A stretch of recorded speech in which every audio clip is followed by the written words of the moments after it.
Hey, thanks for sending this over. This episode on English tenses. I've heard some people talking about this one, and yeah, it's a topic that everyone seems to struggle with at some point. Yeah, for sure. I mean, who hasn't felt like tenses are just this huge, confusing mess sometimes? Totally, it's like trying to put together a puzzle, but you have like 1,000 pieces and no picture to go by. Right. And this podcast episode you sent, I think it does a really good job of helping us sort of step back from all those individual pieces and see the bigger picture. Like, what are we actually trying to build here with these tenses? Yeah, exactly. So in this deep dive, we're going to kind of like get into the nuts and bolts of how this episode breaks things down. And hopefully by the end of this, we'll all have a bit more clarity and confidence when it comes to using those tricky English tenses. Yeah, moving past just memorizing rules and actually like getting a feel for which tense to use and when. Right. Like, have you ever been in the middle of telling a story and you just freeze up because you're like, wait, have I been or had I been? Which one is it? All the time. Yeah. Or maybe you just completely avoid certain sentences altogether because you're not sure if the tenses are right. Oh, yeah, definitely. I think everyone's been there. It's that fear of like messing it up and sounding awkward. And the podcast actually talks about why we get so tripped up by tenses in the first place. They do. Like one of the main reasons they highlight is just the sheer number of them, right? Oh, yeah, it's overwhelming. There are 12 active tenses in English. It's a lot. And it's easy to see why people just try to like cram all those forms and rules into their heads and hope for the best. Right. It's like trying to memorize a phone book. It's just not going to stick. Exactly. But the podcast makes this really interesting point. They say language isn't just about rigid formulas and memorization. It's actually more about reflecting how we think and how we experience time. Yeah, that's so important because tenses are all about time, right? They even tell this story about an Italian entrepreneur named Luca who was trying to explain something that happened in the past. And he kept getting stuck on the verbs like, I was go, I had go, I gone. It was just a mess. Oh, that's painful. I can just imagine the frustration. I know. And he was getting so flustered trying to remember the rules. But then when someone just asked him to tell the story without worrying about the grammar, he naturally said, I went to the meeting, but the client had already left. And it was perfect. Wow. So he already knew the right tenses. He just needed to stop overthinking it. Exactly. And that's what leads to the podcast's big idea. Don't think in grammar, think in time. That's such a great way to put it, because if you think about it, what a tense is really doing, they're telling your listener when something happened, right? Precisely. And to help us grasp that when, the podcast gives us this really simple framework. They break down time into three core zones, now before and later. Which we usually call present, past, and future, right? Exactly. And then it gets even cooler.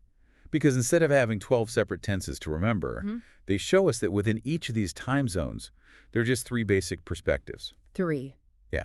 Simple progressive, which is also called continuous and perfect. That makes so much more sense than just trying to remember 12 random tenses. Right. It's like suddenly the map becomes a lot clearer. It's not about memorizing 12 different routes. It's about understanding three main directions and three ways of looking at the action. I like that analogy. So let's start with those present tenses then and see how this framework works in practice. Okay, so present simple, this is the one we use for habits or Mm. general truths, things that are always or usually the case. The example the podcast gave was, I read every night. And the underlying thought is, this is who I am. So it's not just what you do, it's part of your identity in a way. Yeah, exactly. Yeah. Like a defining characteristic or a routine. Then we have present continuous, which, as the name suggests, is all about what's happening right now in this very moment. Right, like I'm listening to this podcast. Exactly. There's that sense of immediacy, like it's unfolding as we speak. Okay, and then there's present perfect. This one always trips people up because it has present in the name, but it's talking about the past. I know, but the key here is that it's an action that started in the past, Yeah. but still has some kind of connection to the present. Connection how? Like the example they gave, I have lived in Canada for 3 years. Maybe you still live there. Or maybe that experience shaped who you are today. It's not just a past event. It has present relevance. Oh, I see. So it's like bridging the gap between then and now. Exactly. And the podcast even talked about the psychology behind present perfect, saying it gives us a sense of identity over time. Interesting. So it's not just about what we did, but who we became because of it. Right. They also gave this really useful tip for using present perfect naturally. It's all about those have you ever questions. Oh, like have you ever been to Europe? Exactly. And a natural response using present perfect would be, yes, I've been to Spain and Italy. Mhm. It just flows so easily in that context. Yeah, it does. That's a great tip. Yeah. Okay, so we've tackled the present tenses. Now let's move on to the past, which, as the podcast mentioned, is often a big stumbling block for language learners. Yeah, the past can feel a bit like digging through layers of memories. Yeah. There are all these different timelines and perspectives to consider. Right. It's not just one big block of past. So how do we start making sense of it all? Well, the podcast starts with past simple, which is usually the first past tense we learn. It's for a completed action or a finished state in the past. Okay, so a simple statement effect like, I ate breakfast this morning. Exactly. And the action is done. It happened at a specific point in the past. Got it. So then what about past continuous? How does that add to the picture? Past continuous is for an action that was in progress at a particular time in the past or when another action occurred. Okay, so give me an example. Like, I was cooking dinner when the phone rang. So the act of cooking was ongoing when the phone interrupted it. Aha, so it's like a snapshot of a moment in the past and something happening during that moment. Exactly. Now, past perfect, this one tends to make people pause and think. It signifies an action that was completed before another event in the past. Before, so like a flashback in a movie. Exactly. Like, I had finished my homework before I went to the party. So the homework was done and dusted before the party even started. I'm starting to see how these different past tenses create like a more detailed timeline in our minds. Yeah, and the podcast even shared this story about a student named Anna who was struggling with had and past perfect. They used a really simple example to explain it, making coffee and then spilling it. Oh, I think I remember that one. How did they explain it? They said the action that happened first, the making of the coffee, is the one that takes past perfect. I had made coffee before I spilled it. Oh, so it's all about establishing the order of events. Precisely. And that's how past perfect helps us create more complex narratives. We can jump back and forth in time and show how different events are connected. That's really helpful. Now, what about the future tenses? It seems like English has so many ways to talk about what's to come. Yeah, it's true. And I think it's because the future isn't fixed. There are plans, intentions, predictions, possibilities, all sorts of things. That's a good point. So how does the podcast break down these different future tenses? Well, they focus on four main forms. We have simple future with will, which is often used for decisions made in the moment or for general expectations about the future. Oh, I see. Like if someone asks, can you help me with this? And you say, sure, I'll help you. Exactly. It's spontaneous and in the moment. Then we have be going to, which is usually for plans or intentions that were decided before the moment of speaking. Like, I'm going to visit my parents next weekend. Precisely.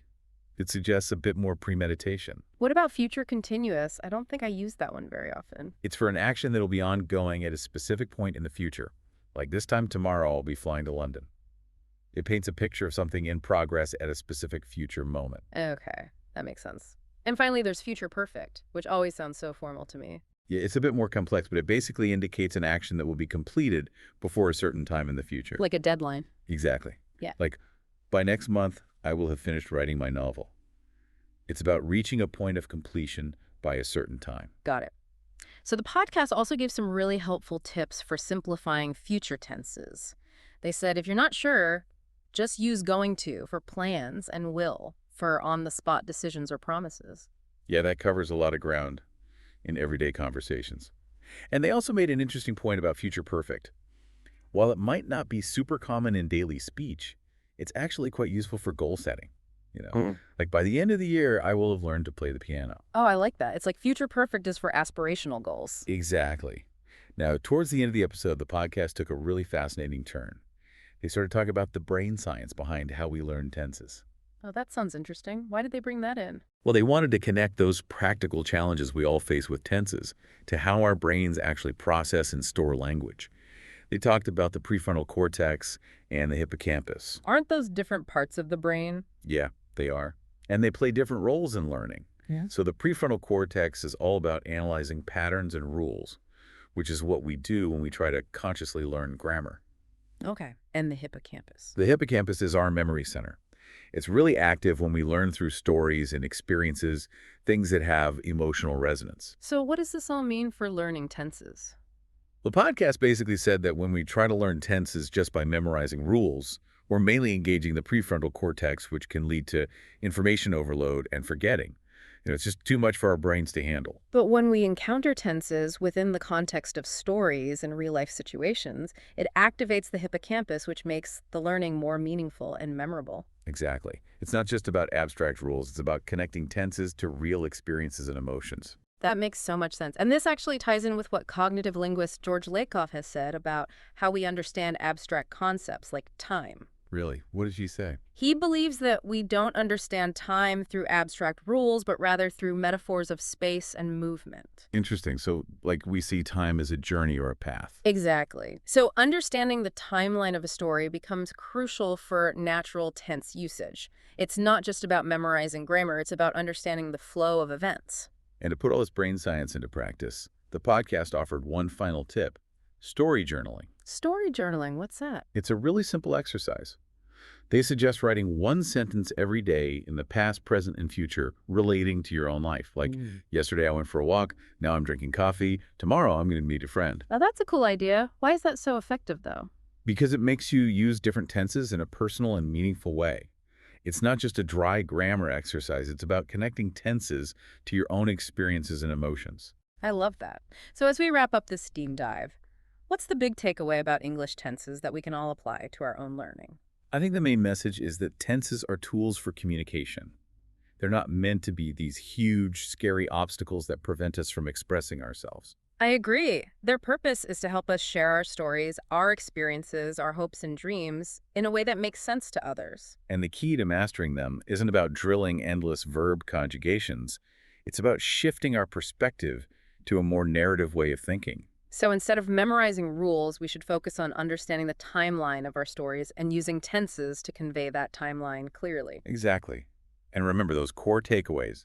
Think in time, not just grammar. Establish a clear timeline for your listener and try to speak from a place of memory and meaning, not fear. The podcast ended with a really beautiful line. English isn't just a language, it's a mirror of the mind.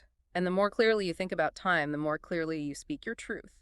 It's a powerful reminder that language and thought are deeply intertwined, and that how we perceive time shapes how we communicate. So as a final thought for everyone listening today, think about how your own understanding of time influences the stories you tell and the way you see the world around you. It's a fascinating journey, and one that we could all continue to explore. Absolutely. Thanks for joining us on this deep dive into English tenses.